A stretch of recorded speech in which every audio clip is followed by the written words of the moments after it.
यहाँहरू सबैलाई यस भिडियोमा स्वागत छ। यस भिडियोमा 2078 साल जेठ 19 गते गोरखापत्रमा प्रकाशन भएको लोकसेवा आयोग तयारीको लागि 5 वटा विषयगत प्रश्नहरू र त्यसको उत्तरहरू लिएर आएको छु। यदि यहाँहरूले लोकसेवा आयोगको तयारी गर्दै हुनुहुन्छ भने यी विषयगत प्रश्नोत्तरहरू निकै महत्त्वपूर्ण हुनेछन्। लोकसेवा आयोगमा यहाँ सोधिए जस्तो हुबहु प्रश्न नसोधिए तापनि कहिलेकाहीँ यसको अवधारणाहरू जानियो भने उत्तर लेख्न सजिलो हुन्छ। लोकसेवाको तयारी गर्दाखेरि कतिपय साथीहरू चाहिँ हुबहु कण्ठ गर्नेतिर लाग्नुहुन्छ। कण्ठ गरेर यो विषयगत उत्तर लेख्नेमा कहिले पनि काम गर्दैन। प्रश्नले मागेको के हो भनेर प्रश्न बुझ्नु पर्यो र त्यसको उत्तर आफ्नो मौलिक ढङ्गबाट आफूले बुझेको आधारमा दिनु पर्यो। त्यसैले कुनै पनि कुरा बुझ्नु महत्त्वपूर्ण कुरा हो, त्यसलाई कण्ठ गरेर सम्झनु त्यति महत्त्वपूर्ण कुरा होइन। बुझियो भने आफै सम्झन सकिन्छ, बुझिएन भने कण्ठ गरेर मात्र त्यो केही दिन रहला, त्यसपछि रहँदैन। अब सुरु गर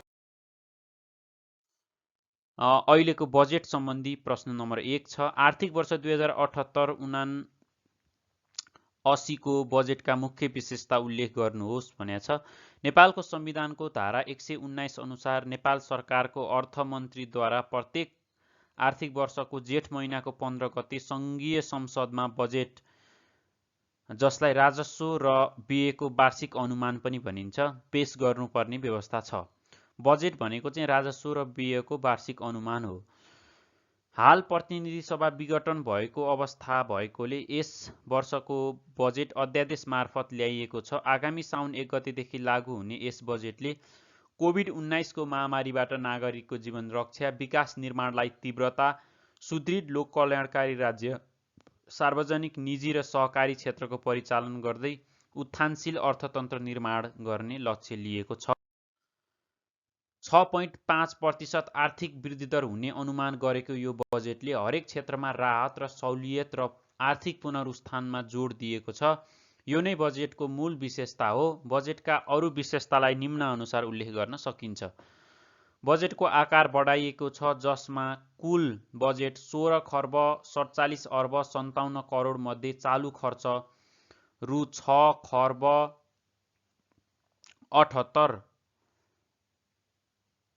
अर्ब 61 करोड 41.2%, पुँजीगत खर्च रु 3 खर्ब 74 अर्ब 26 करोड 22.7% र वित्तीय व्यवस्थापन तर्फ रु 2 खर्ब 7 अर्ब 57 करोड 12.6%, प्रदेश र स्थानीय तहमा वित्तीय हस्तान्तरण रु 3 खर्ब 86 अर्ब 71 करोड, त्यसैगरी जुन चाहिँ 23.5% रहेको छ। यो खर्च बेहोर्ने स्रोतमध्ये राजस्वबाट रु 10 खर्ब 24 अर्ब 90 करोड, वैदेशिक अनुदानबाट रु 63 अर्ब 37 करोड, वैदेशिक ऋणबाट रु 3 खर्ब 9 अर्ब 29 करोड र आन्तरिक ऋणबाट रु 2 खर्ब 50 अर्ब रहेको छ। निषेधाज्ञा अवधिभर विद्युत महसुलमा छुट दिइएको छ। मासिक 20 युनिटसम्म खपत गर्नेलाई सबै छुट, मासिक 150 युनिटसम्म खपत गर्नेलाई 50% छुट, मासिक 250 युनिटसम्म खपत गर्नेलाई 30% छुट। उत्पादनमूलक उद्योग, होटल र चलचित्र उद्योगलाई विद्युत डिमान्ड शुल्क छुट छ। त्यसैगरी विद्यार्थीलाई ल्यापटप किन्न रु 80,000 सम्म ऋण दिने व्यवस्था छ। 16 वर्षमाथिका सबै विद्यार्थीलाई एक थान सिम कार्ड निशुल्क, स्नातक वा सोभन्दा माथिको शैक्षिक प्रमाणपत्र धितो राखेर 5% ब्याज दरमा रु 25 लाखसम्म सहुलियत कर्जा। सामाजिक सुरक्षा कोषमा आबद्ध श्रमिक तथा रोजगारदाताले जम्मा गर्नुपर्ने 2078 जेठ र असारको योगदान नेपाल सरकारले बेहोर्ने।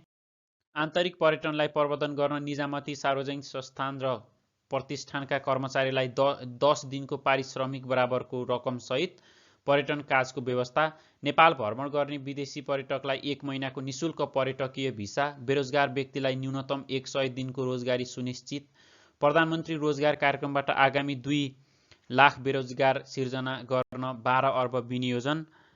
त्यसैगरी व्यवसाय सम्बन्धी सिप विकास तालिम थप 1 लाख व्यक्तिलाई प्रदान गर्न 40 करोड विनियोजन। सामाजिक सुरक्षा भत्ता 33% वृद्धि गरी ज्येष्ठ नागरिकको मासिक भत्ता अब रु 4000। कृषि आत्मनिर्भरको अभियान 2 वर्षभित्र दुध र तरकारी, 3 वर्षभित्र गहुँ, मकै, कोदो, फापर र 5 वर्षभित्र चामलमा आत्मनिर्भर हुने। गरिब राज्यलाई सुविधा परिचय पत्र वितरण, गरिबी निवारण कोष खारेज, गरिबसँग विश्वेश्वर कार्यक्रमलाई निरन्तरता। विक्रम सम्वत 2088 सम्ममा पेट्रोलियम पदार्थबाट चल्ने हलुका सवारी साधनलाई विद्युतीय सवारी साधनले विस्थापित गर्ने रणनीतिक योजना तर्जुमा गरी कार्यान्वयन गरिने। पत्रकारलाई 7 लाखसम्मको दुर्घटना बिमा, सरकारी अस्पतालमा निशुल्क उपचार। राष्ट्र सेवा कर्मचारीको तलबमा मासिक 2000 ले वृद्धि। त्यसैगरी काठमाडौँमा आगामी वर्ष 100 विद्युतीय बस सञ्चालन। उद्योग व्यवसायीका लागि कर छुटदेखि विशेष राहत सुविधा। प्रत्येक स्थानीय तहमा दमकल। सुकुम्बासीलाई जग्गा किन्न रकम विनियोजन। चितवनको अयोध्यापुरीमा राम मन्दिर निर्माणका लागि बजेट प्रावधान लगायतका विभिन्न व्यवस्था गरिएको यो सुविधाको प्याकेज युक्त बजेट कार्यान्वयनलाई भने विगतका बजेटभन्दा अरु थप सशक्त बनाउनु पर्ने देखिन्छ। 2 नम्बरमा छ नेपालमा सहकारी क्षेत्रलाई आर्थिक विकासको एक महत्त्वपूर्ण सम्भागका रूपमा स्वीकार गरिएको छ। यसै सन्दर्भमा दृष्टिगत गर्दै पछिल्ला वर्षमा देशको आर्थिक विकासमा सहकारी क्षेत्रले पुर्याएको योगदान चर्चा गर्दै सहकारी क्षेत्रको विकासमा देखा परेको चुनौती समेत उल्लेख गर्नुहोस् भनेको छ। आय आर्जनको उद्देश्य राखी स्थापना भएको सर्वसाधारण मानिसको सङ्गठित समूह सहकारी हो। नेपालमा सहकारीलाई अर्थतन्त्रको तेस्रो खम्बाको रूपमा लिइएको छ। नेपालको संविधानको धारा 51 घ मा सार्वजनिक, निजी र सहकारी क्षेत्रको सहभागिता र स्वतन्त्र विकास मार्फत राष्ट्रिय अर्थतन्त्र सुदृढ गर्ने, सहकारी क्षेत्रलाई प्रवर्धन गर्दै राष्ट्रिय विकासमा अत्यधिक परिचालन गर्ने संवैधानिक नीति छ। सङ्घ, प्रदेश र स्थानीय तहको अधिकारको साझा सूचीमा सहकारी समावेश छ। सहकारी ऐन 2074 र सहकारी नियमावली 2075 जारी छ। सहकारीको दर्ता र नियमन सहकारी विभागले गर्दै आएको छ। सहकारी संस्थाको प्रवर्धन, तालिम र प्रभावकारी नियमनका लागि आधारभूत तथ्याङ्क स्थानीय स्तरदेखि राष्ट्रिय स्तरसम्म इन्टरनेटमा आधारित सहकारी तथा गरिबी व्यवस्थापन सूचना प्रणाली कोपोमिस सफ्टवेयर सहकारी विभागले सञ्चालनमा ल्याएको छ। एकका लागि सबै र सबैका लागि एक भन्ने मान्यता स्थापित छ। मुलुकभर हार 29,886 सहकारी क्रियाशील रहेको बताइन्छ। सङ्घ, प्रदेश र स्थानीय सरकार अन्तर्गत क्रमशः 125, 6,200 र 23,759 सहकारी सङ्घ संस्था रहेका छन्। सहकारीमा कुल सदस्य सङ्ख्या 53 लाखभन्दा बढी छ, जुन कुल जनसङ्ख्याको 28% हो। यसमा महिला 41 लाख जुन 56% र पुरुष 32 लाख 44% छन्। 88,000 भन्दा बढीलाई प्रत्यक्ष रोजगारी दिएको सहकारी क्षेत्रको आर्थिक एवं सामाजिक योगदान अनुकरणीय छ। देशको आर्थिक विकासमा सहकारी क्षेत्रले पुर्याएको योगदान बारे निम्नानुसार चर्चा गर्न सकिन्छ। छरिएर रहेको ससानो रकमबाट ठूलो पुँजी निर्माणमा योगदान, आय आर्जनमा वृद्धि, उत्पादनमा वृद्धि एवं मूल्य वृद्धि नियन्त्रणमा सहयोग, पुँजी, प्रविधि, श्रम, सिपको परिचालन, स्रोत साधनको अधिकतम प्रयोग, लगानीमा वृद्धि, बचत वृद्धि, रोजगारी सिर्जना, आर्थिक समानता कायममा सहयोग, समाजका विभिन्न वर्गलाई समेटी आपसी सहयोग बढाई सामाजिक एकता कायम गरेको, सहकार्य सहभागिताले सबैको भूमिका प्रष्ट भई सामाजिक उत्तरदायित्वको भावना विकास भएको, विचार विमर्श छलफलबाट नेतृत्व क्षमता विकासमा योगदान पुगेको, सामाजिक न्याय कायम गर्न सहयोग पुगेको, दक्ष एवं इमान्दार व्यक्ति निर्माणमा योगदान, सामाजिक विकृति एवं विसङ्गति हटाउन सहयोग। सहकारी क्षेत्रको विकासमा देखा परेका चुनौतीहरू यस प्रकार छन्। नेपालमा सहकारी क्षेत्रलाई व्यवस्थित गर्न संवैधानिक, कानुनी एवं संस्थागत व्यवस्था छ र पनि यो क्षेत्र अझै व्यवस्थित हुन सकेको छैन। यस अन्तर्गत धेरै कार्य चुनौतीका रूपमा रहेका छन्। सहकारी क्षेत्रको कार्य जिम्मेवारी 3 तहको सरकारमा रहेको छ। यी सरकारले आफ्नो क्षेत्रभित्र रही समन्वयात्मक रूपमा सहकारीको नियमन र थप प्रभावकारी बनाउँदै जानु चुनौती छ। यो क्षेत्रमा देखिएको चुनौतीलाई निम्नानुसार उल्लेख गर्न सकिन्छ।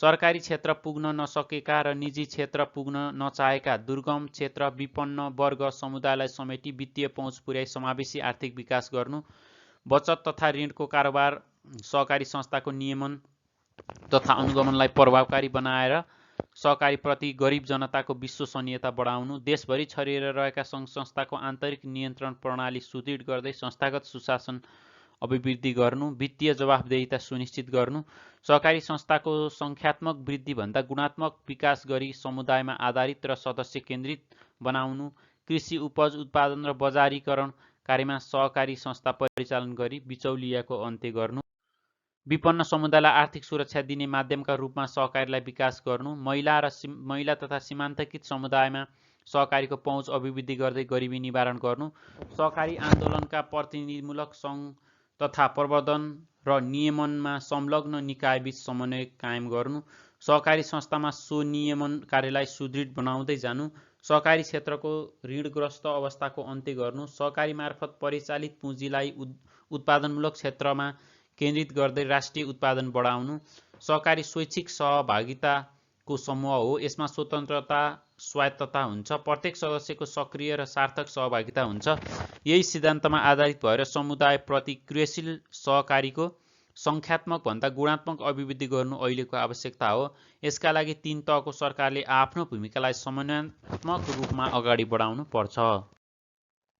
3 नम्बरमा विपद जोखिम न्यूनीकरण तथा व्यवस्थापन राष्ट्रिय परिषदको गठन तथा काम, कर्तव्य र अधिकारबारे लेख्नुहोस्।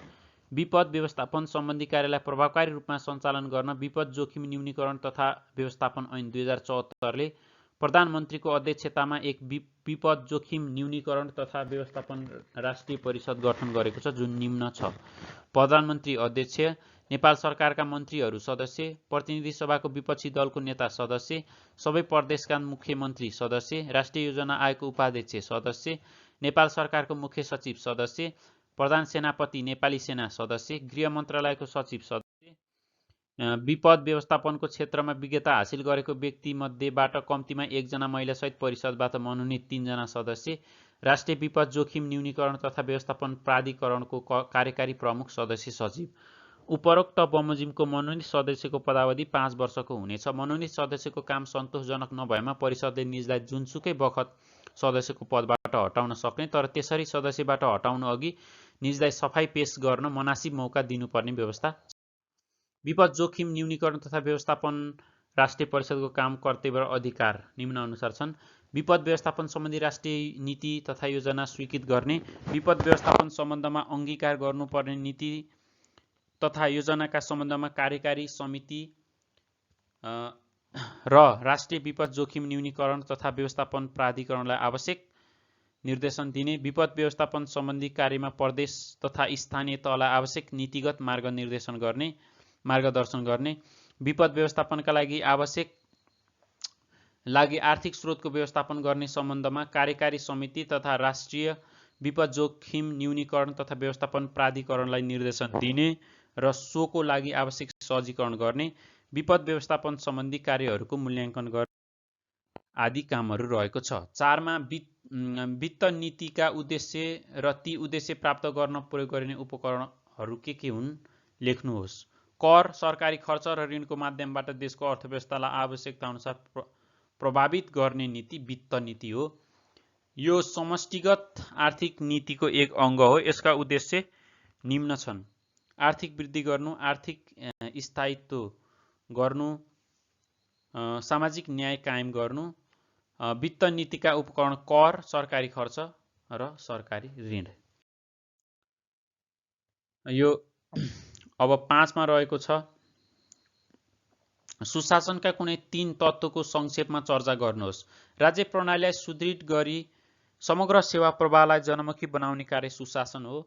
यसले राज्यको शासन व्यवस्था भ्रष्टाचार मुक्त एवं ढिलासुस्ती मुक्त भई सबै नागरिकले मन पराउने असल हुनुपर्छ भन्ने मान्यता राख्छ।